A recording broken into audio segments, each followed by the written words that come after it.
to hear an update on planning for the National Academies Decadal Survey in Astrobiology and Planetary Science. I'm Colleen Hartman. I'm the director of the Space Studies Board, and I'm here with Lori Glaze from NASA Headquarters, Planetary Division Director, and David Smith, Space Studies Board, and we'll give you a brief overview of what's planned today. So just a little history on the National Academies of Sciences.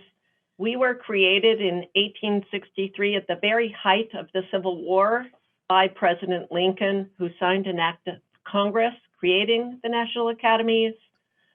So this was an incredibly turbulent time with problems that ranged from being able to guide ships to the paint on the bottom of ships. I like to say that the first study of the National Academies was trying to figure out how to navigate ships in a time of war, and more than 100 years later, we have GPS. So that was a successful report. Here is just a picture of the academies, and I'd like to quote this letter, which was written in 1961 by one of our most famous administrators, James Webb. The primary scientific goals of this program are immense: a better understanding of the origins of the solar system and the universe, the investigation of the existence of life on other planets, and potentially an understanding of the origin of life itself. And again, that was 1961. Decadal surveys have been instrumental in the space science endeavor of NASA and other agencies such as NSF for some time now. They began with astronomy and astrophysics in 1963, and that effort really culminated in the great observatories. Planetary science picked up on decadals in 2003, and that has helped enormously with 2 decadals under our belts thus far. You can see the others across the board. So all areas in space science are doing decadals. The Hill takes these incredibly seriously, as do the agencies. But what is a decadal survey? We'll be talking to you more about this, but I wanted to give you a summary. First, it assesses the current status of the entire scientific discipline. It defines and prioritizes key scientific questions for the next decade, and then it prioritizes the most important initiatives. It is conducted by the National Academies, and that is done entirely independently of the sponsoring agencies and organizations. Once a statement of task has been confirmed and signed off by both parties, the selection of members is done without any organization, federal or sponsor organizational input, so that the independence, which is why NASA and NSF come to the academies for such a survey, remains intact. Decadals are actually now required in language in NASA's Authorization Act in both 2005 and 2008. Now, the bottom conclusion I have here: sponsoring agencies and Congress view surveys as the formal statement of priority, and this makes just an enormous difference. They've repeatedly stated their intent to give highest priority to the missions identified in the survey. In my new role here, after many decades in the federal system, I find it even more amazing to go up to the Hill and see how very, very seriously they take this effort. So I think that's a real compliment to you all in the community, because it helps prioritize, it helps them give us actually significantly more funds. And to move to the next slide, my second to last slide, you'll see that Planetary Science Division's budget has doubled basically since 2014. Of course, you all know some of the political reasons for that, some interest by particular Congress people, but more than that, I think NASA's science funding has gone up in this way because of the execution of the Decadal survey done by NASA, by NSF, and most importantly, by members of the community. And before I turn it over to Lori, here's just a collage of some of the outcomes from Decadal surveys of many flagship and other missions across the board who have revolutionized science. And with that, I'll hand it over to Lori Glaze, Planetary Science Division Director. Great. Thank you, Colleen. Can you advance to the next slide? Thank you. And the next one, thanks.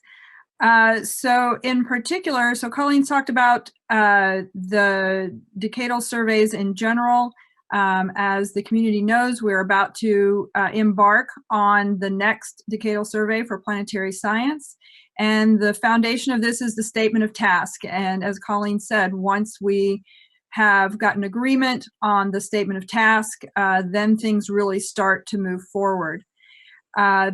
We have actually gotten to that point where NASA and NSF and the Space Studies Board have come to agreement on the statement of task for the decadal survey. It can be found at the link that's shown in that top bullet at the National Academies website.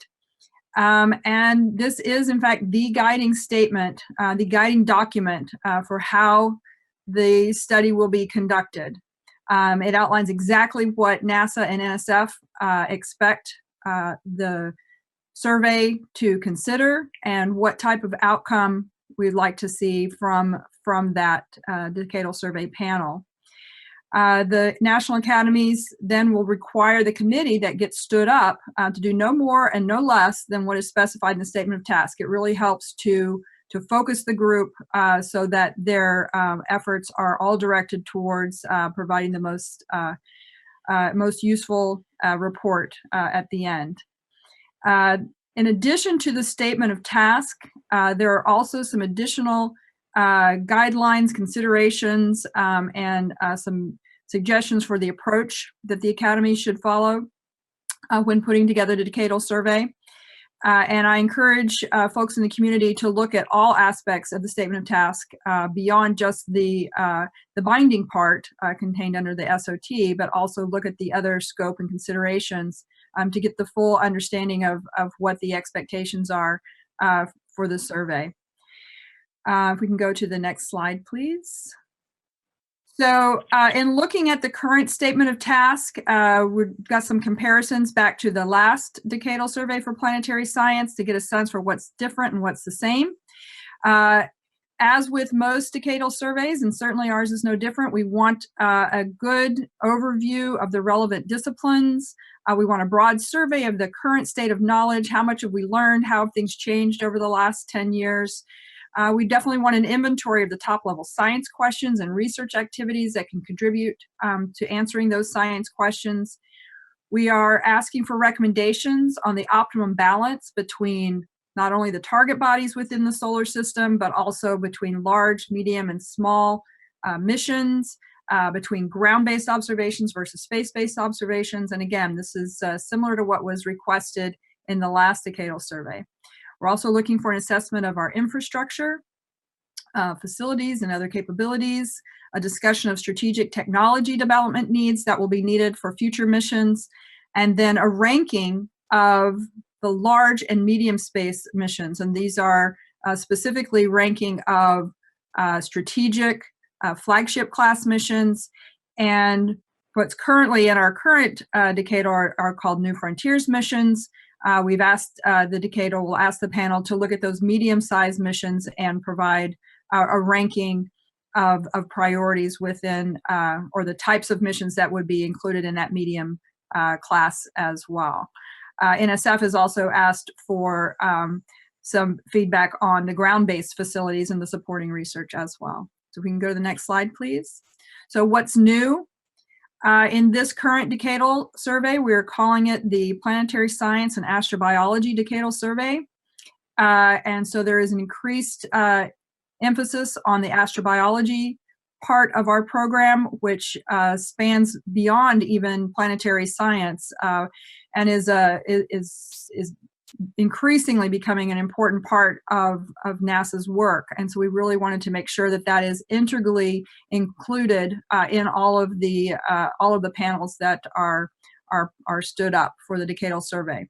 We're also placing explicit emphasis on our planetary defense program, which over the last few years has grown. It now has a funding line and includes support for observations, detection, and characterization of near-Earth objects and potentially hazardous asteroids.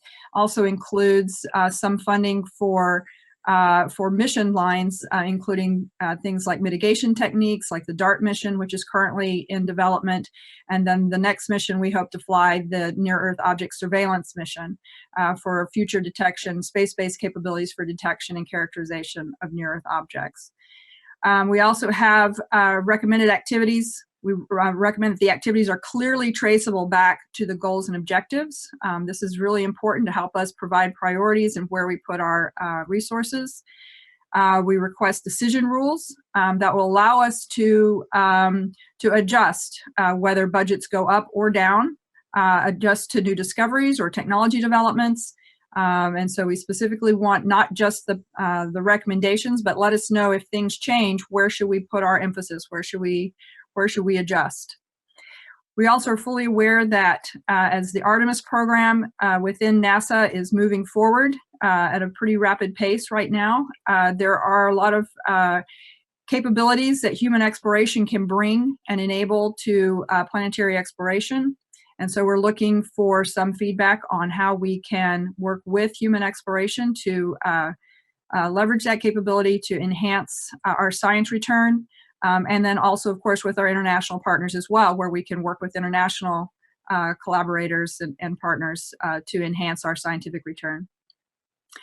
We're asking them to discuss opportunities for collaboration internally with other SMD divisions, with other NASA directorates, for example, Human Exploration or the Technology Directorate, collaborations with other federal agencies, international partners, and private sectors. There are a variety of different areas where we could be working and leveraging and increasing our collaborative science research and collaborative missions. And so we're looking for suggestions and recommendations in those areas as well. And then finally, we're also asking the survey to explicitly consider issues related to the state of the profession, in particular looking across and understanding the demographics of our community and the overall health of the community as far as how we are being able to develop early career, make sure that we're how we are interacting with our entire community across a breadth of different types of institutions, and really understanding how we can best grow our community going forward. On to the next slide, please. We'll hand it over to David now. There you go. Okay, yeah, the phone was muted. Okay, I'm going to speak about three things: nominations, the schedule, and the early career opportunities. So for nominations, we encourage people to nominate their colleagues or themselves. We are particularly looking for individuals with scientific and technical expertise and objectivity. We want people who are broad thinkers, open-minded, and not active proponents of specific projects. Experience in the management of a project or organization or some equivalent enterprise is advantageous, and willingness to participate in person in the survey committee meetings is basically essential. Nomination site is being established and will become live very soon. I can't say when soon is, given the fact that most of us are working from home at the moment. We have a couple of caveats with respect to nominations. Members of all Academy committees, not just Decadal surveys, there are no special rules for Decadal surveys, have their financial relationships reviewed here at the Academy to avoid actual or perceived conflicts of interest. We also look to see if the nominees are strong, publicly known advocates for a specific project. And then because we are going to solicit white papers, we have some special rules for the white papers, which are basically rules that devolve from our basic conflict of interest policies. So the authors of all science-focused white papers are eligible for consideration. The first authors of mission-focused white papers cannot serve on the steering group or any panel considering their mission. And then the PIs of the NASA-funded pre-decadal mission concept studies cannot serve on the steering committee or the panel considering their mission. And these two exclusions basically derive from one of our sort of foundational conflict principles, and that is the person serving on a committee should not be evaluating their own work. So, you know, if you're proposing a mission, you're an advocate for a mission, please don't expect to be on the committee and advocate within the committee structure itself. So early career opportunities is another thing I've been asked about previously. We have a few activities already defined, and I'll go through them very quickly. We did have an early career event. It was supposed to have taken yesterday.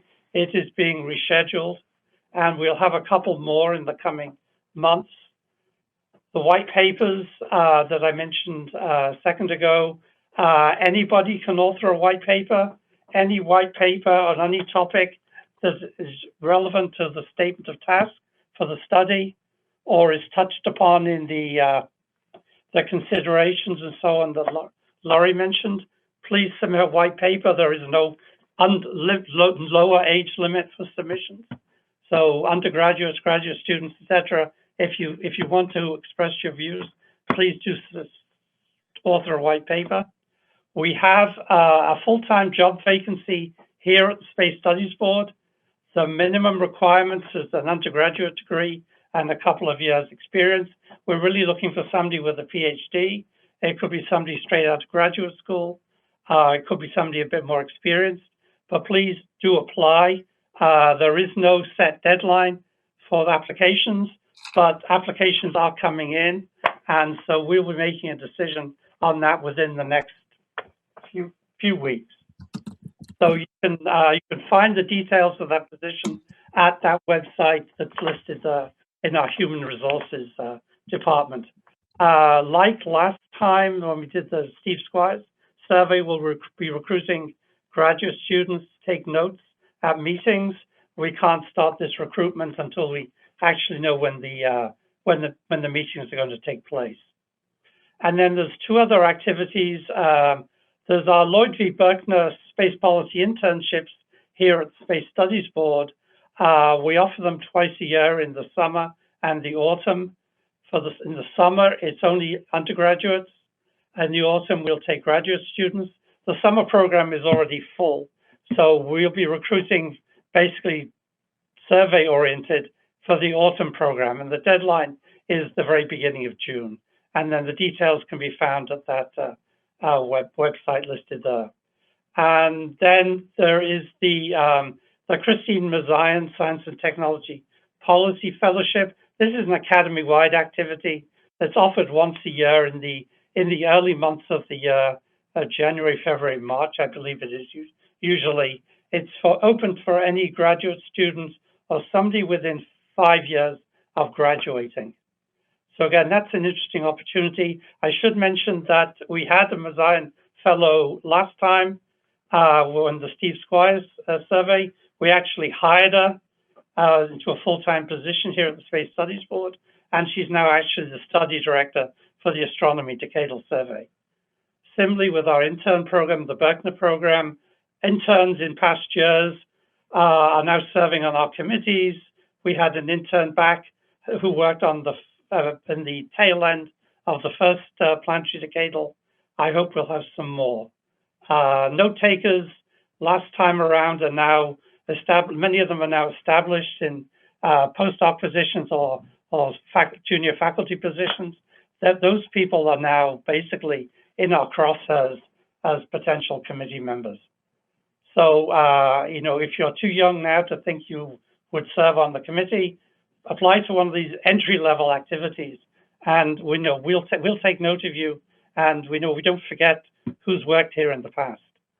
So my final comments are on the schedule. This is a little bit different from the ones I've shown previously, but as Laurie mentioned, the statement of task is now established.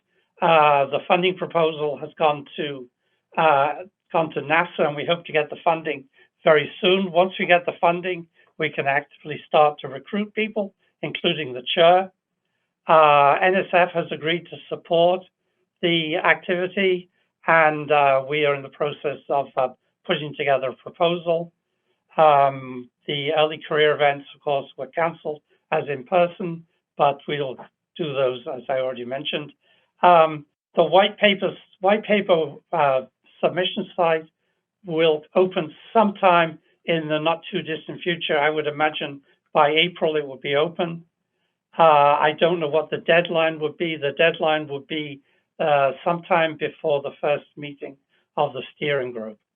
The steering group and the other panels, I anticipate now that they will meet in the in the summer.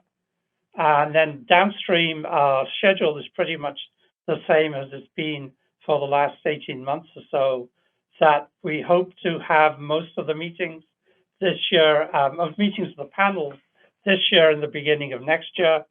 The survey committee itself, the steering group, will continue to meet in 2021 and assemble a complete draft of the report in the autumn of next year. We'll go out to our review process, and we hope to have the report reviewed, approved, and released in the spring of 2022. And again, I hope we can do it for LPSC 2022, but who knows at this point. And then there is a long dissemination period after we release the report to make sure we get the word out. And in fact, that dissemination period extends into 2023.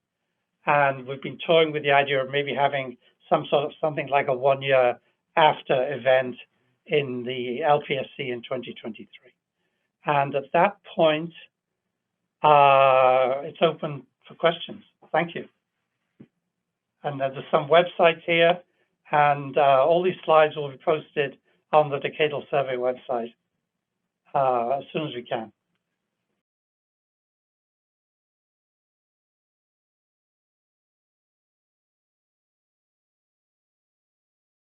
So, Colleen, this is Lori. It may be worth letting people know that questions can be submitted to Mia Brown. And I don't have Mia's email in front of me. So if you have that, maybe you could repeat that for folks so they know where to send their questions. Sure, great idea. First, it is on the website, and second, it is Mia Brown, and so her email address is mbrown@nas.edu. And we already have a couple questions coming in here. I see there's a question from Barbara Cohen that says that I've heard varying accounts of who in the community can serve on the Decadal panel and who's restricted. And I know that Colleen addressed that in her slides. And so hopefully that is clear. The nominations caveat, there are the slides up there now, indicating that the first authors of the mission white papers and the PIs of the NASA-funded pre-decadal mission concept studies have restrictions on serving on the steering committee or the panels that are considering those missions, but they are available to serve on other panels, and certainly any of the science-focused papers can serve. Those first authors can serve on any of the panels, including steering committee and the mission panels. Colleen, do you want to add more clarification there? So I'm not sure if there is a follow-up question, but I think the slide that we put back up is pretty clear about both why we do it, and we had detailed conversations with Lori and Michael New, making sure we were all together on what it means to have an independent assessment. And so I think these are pretty self-evident, but if there's a follow-up question that's really specific to things, either feel free to send it in now, but we also, as Lori mentioned, have an open website Q&A question that gets sent in to us on the Planetary Decadal website. And I see there's also a question from Serena Diniega on the full statement of task, and asks if it's available on the main page. And as I indicated in my slides, it is available. If you click on the link that was in the slides here, or go to the National Academies website, you'll see the full statement of task. And then there's some links below the statement of task where you can see the other parts, the scope and considerations. So you can see the full. There's also a question here from Jason Hofgartner asking for clarification on what is requested for New Frontiers in the statement of task for this decadal survey, wondering whether it'll look the same as the last time, being limited to specific targets being eligible, or whether it'll be more flexibility. We've asked in the request, we've asked the panel to look at this and to determine whether or not the recommended list is still the correct way to go. And assuming it is, if that's what they determine, to provide a priority list, or to provide that list of priority targets that should be considered under New Frontiers. There was a full meeting of the National Academies Committee on Astrobiology and Planetary Science last September, our CAPS meeting, where this was discussed at length. And there's a lot of support for continuing to have National Academies recommendations for these missions in this medium class size range. They are significant investments, and by having those, the National Academies weigh in on what those priorities are, helps to focus investments and to ensure that those larger missions, those medium class missions, are in fact addressing the highest priority needs of the community. But we'll see what the decadal panels come up with, and the questions about will there be additional flexibility to respond to new discoveries and technology changes. There's the ability for the panel to consider those things. Just as a quick follow-up, David and I are looking at the statement of task. It's that what Lori just said is under considerations, item 1B. Great. So yeah, please feel free to go look at all of the details that are included on the website. Let's see, here's another question regarding the recruitment of graduate students to assist with the decadal survey. Will there be additional funding provided for these graduate students, or will any students be expected to be supported through existing grants? I think it's a question for David. Yes. The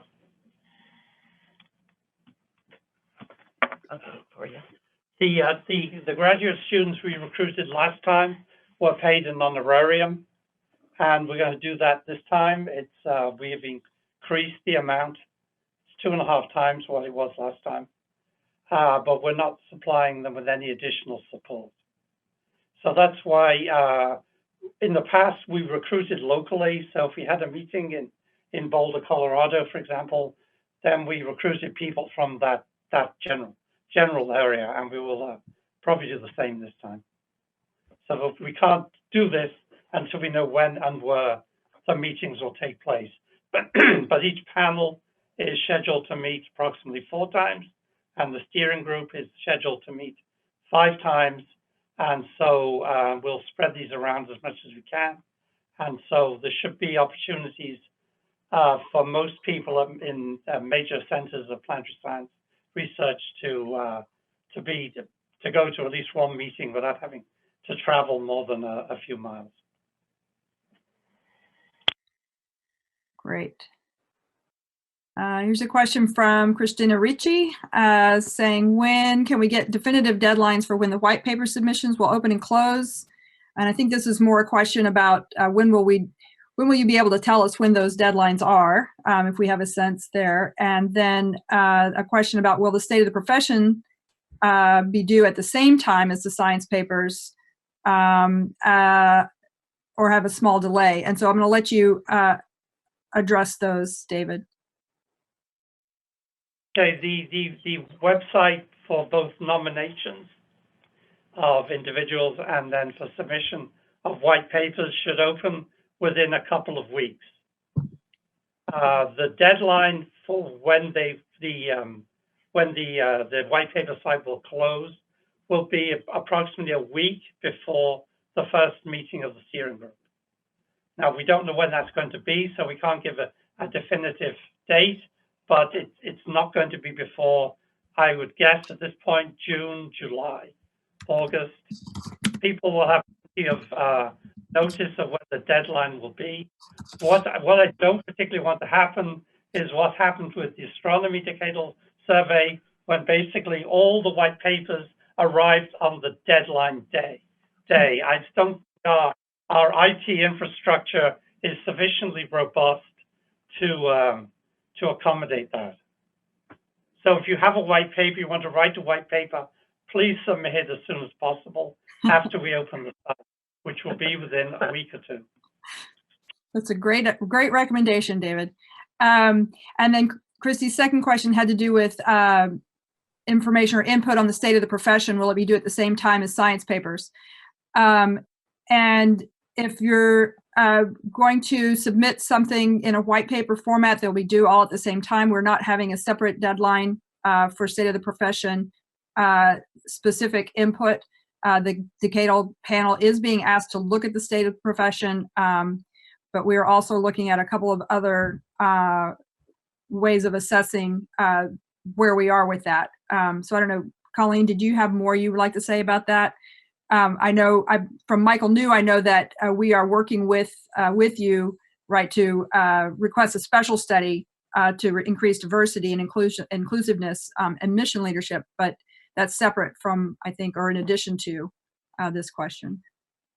That's correct. Let David answer the specific one for the Decadal, and then I might mention the one you just mentioned as follow-up. At the present time, I'm only envisaging having one call for white papers. Given our nascent plans for how we might organize this, how we might work, and the schedule we have, and so on, the sooner we get the input, the better. Once we have white papers, then we can look at them. The survey committee can look at them. The panels can look at them. And we can then start wondering whether some of the authors need to be invited to make more detailed presentations at meetings. So get the stuff in on any and all topics related to the statements of task or things touching upon the issues identified in the scope and the considerations and so on, and get them in as soon as possible, please. Let me mention one thing, and that's why these white papers are so critical. Every single one of the white papers will be read, most often by more than one member of the panel and the steering committee. So the Academies takes the community input through white papers incredibly seriously, and I just want to encourage, you know, whatever stage you're at, to either write your own white paper or team up with others in the university and write white papers. And one final point, the analysis and assessment groups have pages where people interested in a white paper can advertise the fact and accrete co-authors and so on. And LPI also has a similar website. So if you're interested in doing a white paper, but don't think you necessarily have enough expertise, or there's some gap in your expertise, or you want to have more co-authors and so on, then go to these various websites and you can then advertise the fact that you want to write something about some topic that's particularly important to you, and then accrete assistants and helpers and co-authors, etc. Right, and thanks for mentioning those websites, David, because I think it's really, really important. The Decadal survey is as good as the input that the panel gets from the community, so it's critically important that everybody get their input in through the white paper process. And as David mentioned, here's the links to the LPI website for coordinating with others in the community that might be interested in white papers. And as he said, the AGs, each of the assessment groups, each have are also have websites where they're trying to bring the community together to work together. We've got a couple other questions here. Here's a good one, Colleen. Do you have any recommendations to make the white papers useful for the committees to read, use, and reuse? I think that's a great question, but I think it's so dependent upon the scientific endeavor that you're pointing to. If you're writing a science white paper, to be specific enough to allow a panel to help them evaluate a particular science endeavor is, I think, your goal as a white paper writer. When you're advocating a mission, clearly that's a quite a different kind of endeavor. But as the community all knows, everything the Planetary Decadal does will be directed toward achieving scientific success for the nation in the next decade. So you really want to put the argument forward as strongly as possible that whatever your subject matter is critical in the roadmaps that Lori and Thomas and others will be making at NASA headquarters. It's helping to develop that roadmap. So always tying back, whether you're putting in for technology, for state of the profession, for science, back to those large and compelling science goals is essential. Absolutely. I hope that helps. Yeah. We're also getting several questions here wanting to know any more information you can share about when the survey chair will be announced, or chairs, co-chairs. So as David mentioned, we have been thinking about it. Funding, the proposal has been accepted by SMD and is now in procurement at NASA headquarters. For us, the survey actually begins when the funding goes back across the street and we actually have funding to pay for important time like David's. And so we are thinking about it, but it gets kicking off in earnest right now. There is obviously everybody is online right now. People are adapting very quickly to social distancing, but that means that some of the most critical people involved in the chair kind of position are at university, and many of those right now are dealing with both their academic population being sent off campus, and to say nothing of the potential of their own children being at home. And I expect that will delay us slightly, but not in any real significant way. At least that's what it appears to us right now. Great. And then there's another question about trying to get more clarity on when we expect the white papers to be due. And I know, David, you had mentioned in your in the slides here, perhaps summer. I know earlier when we had been making these presentations, you and I, both at DPS and at AGU, had indicated perhaps a little earlier, like late spring. Can you help us all better understand when are we talking about? Maybe a July type of a time frame for having those white papers due, or what's the current expectation there? Well, the expectation is basically tied up with when we set the date for the first meeting of the steering group, and we could do that right now, but then we may not get the people we want to populate the steering group. So we really need to identify the chair, work with the chair to populate the steering group, and then find out when those people are available to hold a meeting. Typically, once we identify a group of people who are able and willing to serve, it takes a month or two to identify a date when they are all available at the same time. So I envisage a first meeting not happening before June, July, August period. I can't really specify it any closer than that. June would be great if we could do it. August will be late from my perspective. So maybe July, which means the white papers will be due, at the end of June. But again, that may change. Sure. We definitely hope that the white paper submission site will open within, say, 2 weeks. So if people aim to get their white papers drafted by the end of April and submitted, we won't close before the end of April. I doubt it will close before the end of May, but I can't say at this time. Okay, I think the community would be very thankful to have a hard deadline as soon as we can communicate that to everyone. I think that would be much appreciated. They're all trying to juggle their schedules, and as you know, as Colleen was just talking about, with all the COVID-19 issues going on right now, trying to balance everybody trying to telework within the small spaces with their families and small children. Knowing when that deadline will be very helpful. So. Thank you. So anyway, I do not imagine that the white paper submission site will close before the end of May. If you have your white papers ready by the end of May, then you may have a few days to spare, but more likely you will have a few weeks to spare. Okay. Better. Okay. So, David, there's another question here about potential opportunities for postdocs. The question says, seem to be a number of opportunities aimed at graduate students, but nothing for postdocs or other early career. Although I think you did indicate there was one where your preference was for someone who had just gotten their PhD. So maybe you could talk about that a little more. Opportunities for postdocs.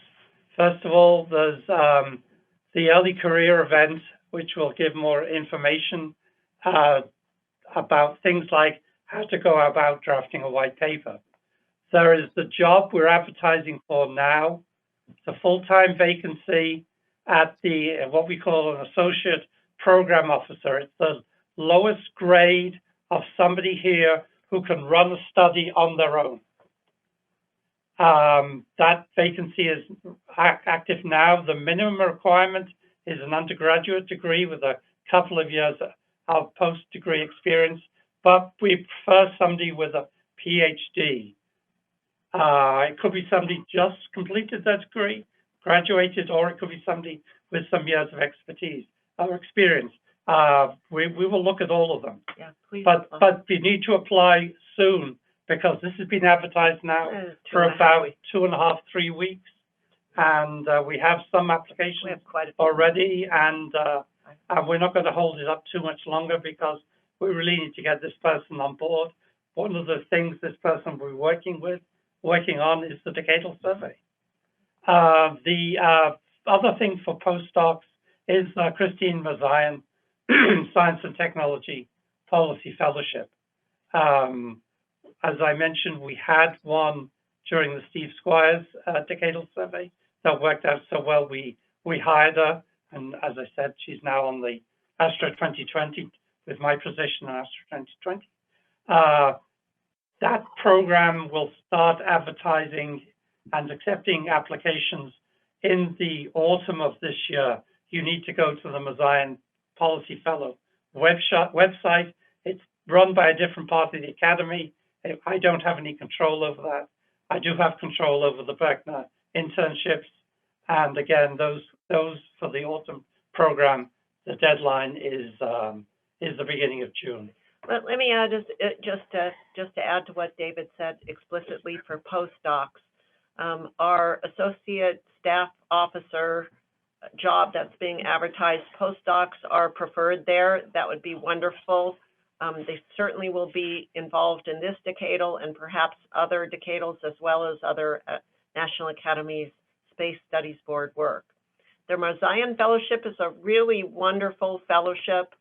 We have a fellow right now. It matters what you say your interests are when you apply, but I go to, we're able to go to the website and take a look through and pluck out those of you who have applied, who are specifically interested in this endeavor.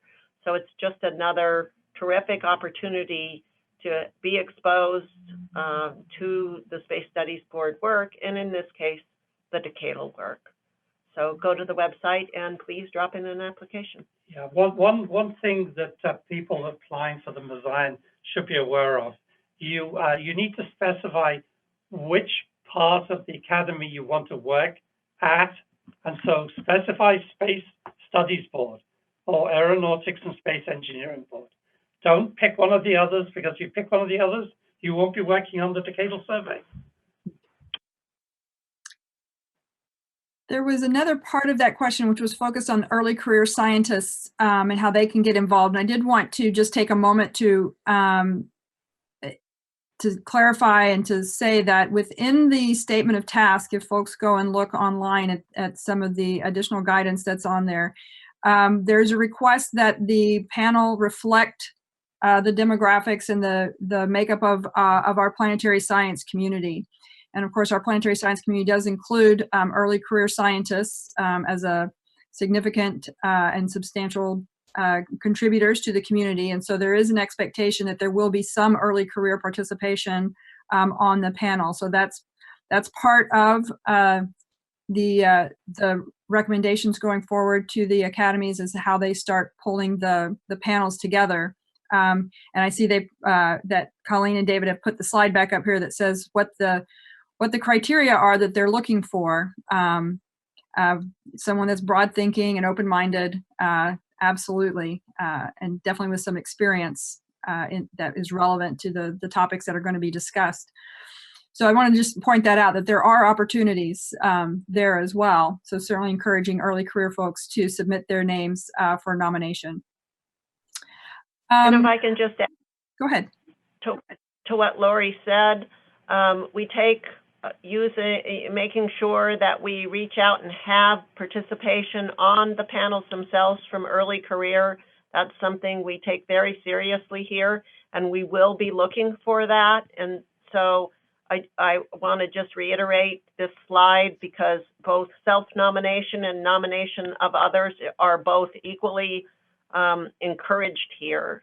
So if you have an interest, don't be shy about nominating yourself and others you know who you think can fulfill the job. We will be looking for you.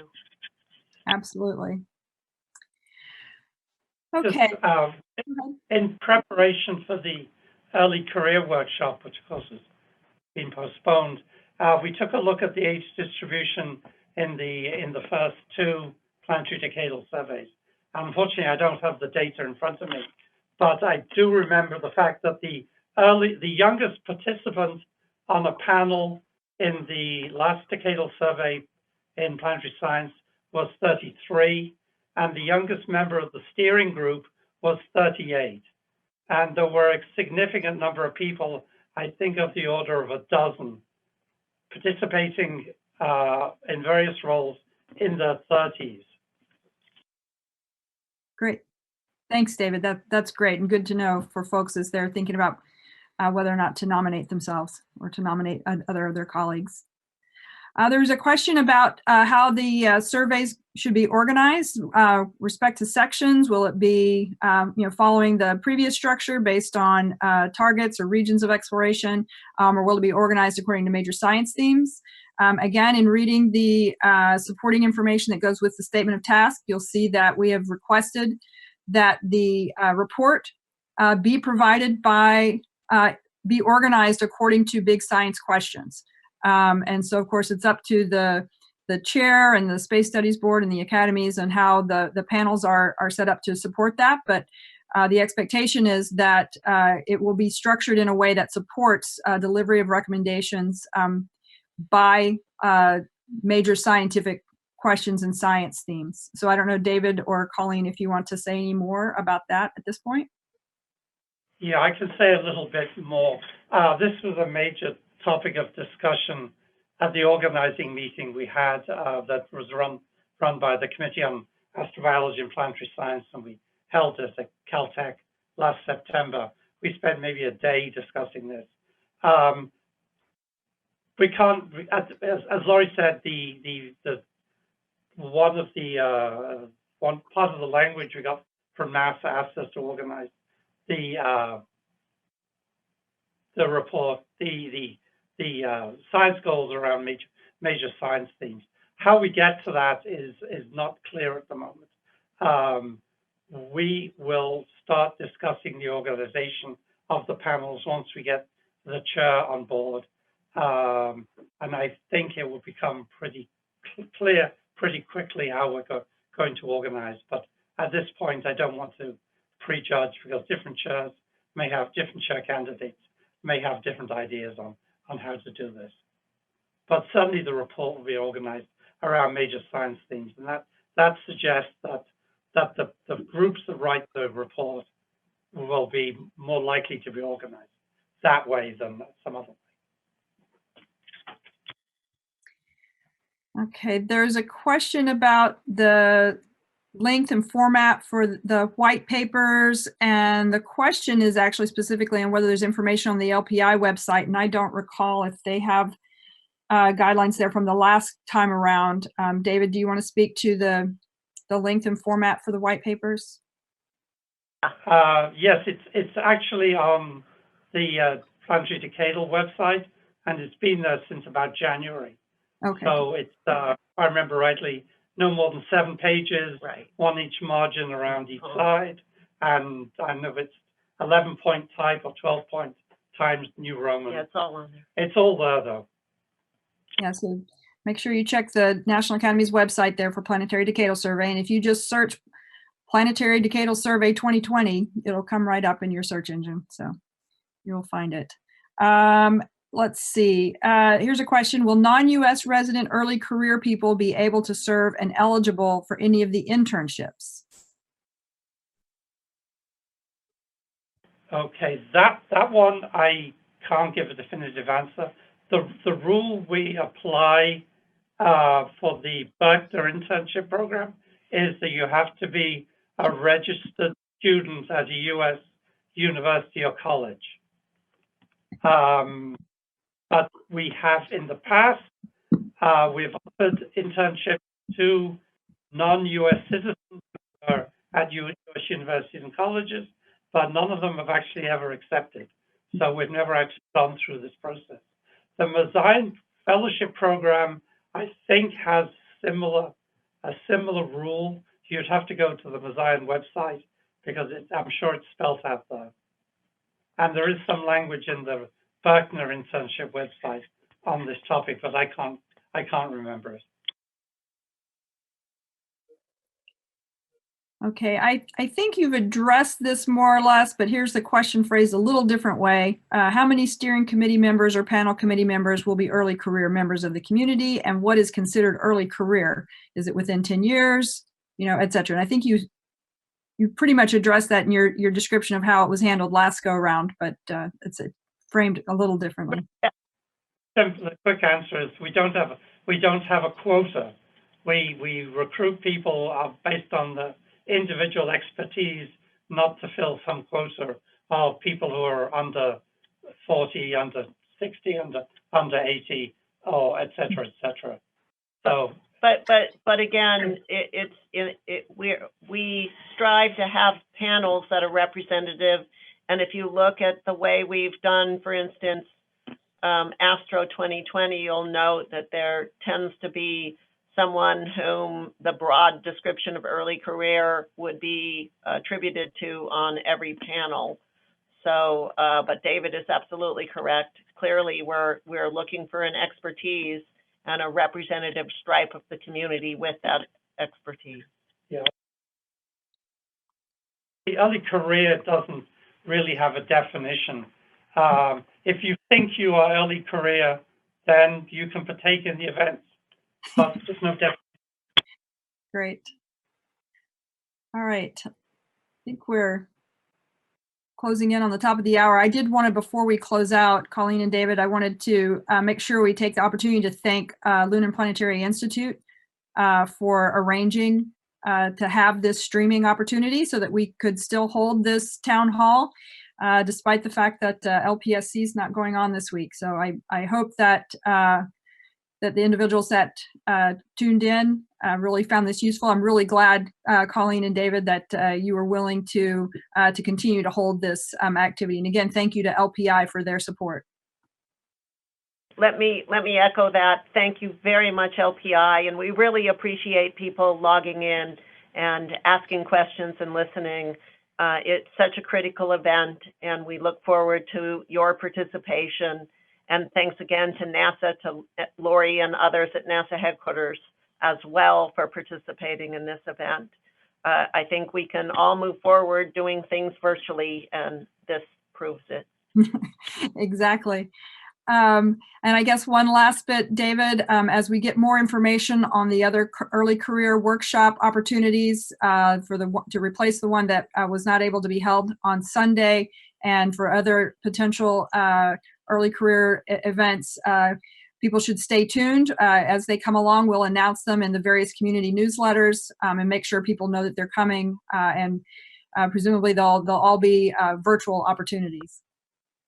Right, and thanks again to LPI. They're working with us to potentially hold the early career event that was scheduled perhaps for this week, perhaps even Friday. They've been working with Mia Brown quite closely in that, and we're hopeful that it will go on virtually as well. So many thanks to LPI again. Great. I'm not seeing any more questions, Colleen. We're right on the hour. We are, and thank you to Mia for collating the questions and passing them on to us so that we could answer them. Thank you, Mia. Thank you, Mia. So, Colleen, I'll let you close it out. Thank you very much again. I want to thank NASA headquarters and thank everybody online for participating. And if you have any additional questions, please go to the Planetary website of the Decadal survey. There's a link there for you to submit your questions, and we will post FAQs as we go. We'll try to keep you updated at every step of the way, and really appreciate your participation